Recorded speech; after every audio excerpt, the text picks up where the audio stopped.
Bienvenue dans notre deuxième épisode de La finance, est-ce que c'est compliqué? Aujourd'hui, nous allons parler des flux commerciaux internationaux.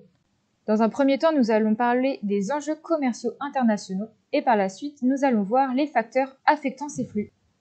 Commençons par voir ce qui a pu augmenter les échanges internationaux. Et des faits historiques peuvent nous aider à y répondre.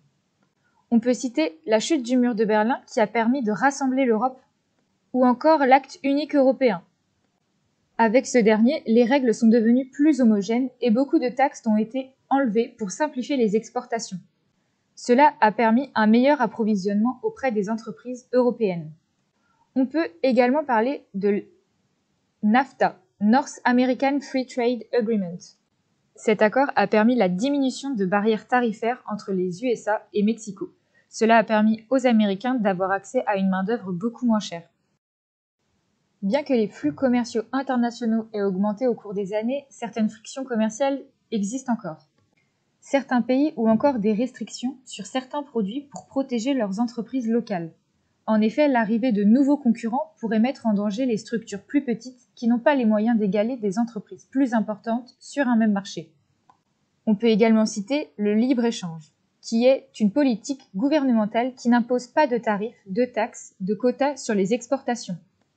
Cela encourage une compétition plus intense parmi les entreprises. Mais d'un autre côté, cela les pousse à innover et à proposer de meilleurs produits à des prix réduits pour attirer le consommateur et se démarquer.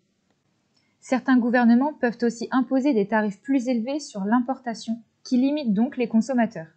Cela avantage les entreprises locales sur leur propre marché. Elles peuvent proposer leurs biens à des prix réduits car ils ne sont pas infectés par les restrictions tarifaires, environnementales ou encore sur le travail infantile. Les flux commerciaux internationaux peuvent également être impactés par le taux de change. Si le taux de change est trop fort, cela rend les exportations difficiles car elles coûteraient plus cher aux acheteurs étrangers. Cela signifie moins d'exportations et donc moins de revenus. Au contraire, un taux de change plus faible peut aider les exportations d'un pays car ses produits seraient moins chers. Enfin, ces flux peuvent être impactés par l'externalisation. C'est le fait de confier une partie annexe de sa production ou de ses opérations liées à la production, comme la comptabilité, la maintenance, etc., à des entreprises extérieures. Le réaliser à l'étranger permet de bénéficier de compétences spéciales ou de main-d'œuvre moins chère, mais cela affecte le commerce national. En effet, une population peut perdre son travail ou ses opportunités de travail lorsque l'entreprise décide d'acheter un service à l'international. Passons maintenant aux 4 facteurs pouvant impacter les flux commerciaux internationaux. Tout d'abord, l'inflation. C'est la hausse généralisée des prix. Cette hausse peut poser problème parce que si les prix restent trop élevés par rapport aux autres pays, ces derniers vont importer de moins en moins à cause des prix trop hauts. Le second est le revenu national. C'est tout ce qui est créé et produit dans le pays, mais également à l'étranger et qui est bénéfique à la vie du pays.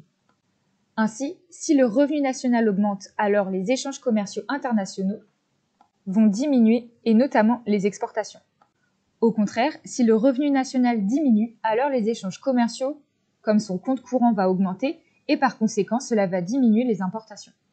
Le troisième facteur pouvant influer est le gouvernement. En effet, ils peuvent influencer les lois mises en place afin de modifier les échanges commerciaux entre leur pays et un autre. Cela peut protéger les vendeurs et acheteurs de leur territoire ou au contraire essayer d'influencer ceux des territoires étrangers. Enfin, certains gouvernements peuvent venir en aide à des entreprises de leur territoire en leur offrant des aides financières. Cela permet d'être plus compétitif vis-à-vis des entreprises du même secteur d'activité installées dans d'autres pays. Pour résumer, les échanges commerciaux sont complexes et fragiles car ils dépendent des pays, des vendeurs, des acheteurs et donc de leur environnement. Vous savez maintenant à quoi ressemble l'environnement commercial international et tout ce qui l'impacte. À bientôt pour notre prochain épisode.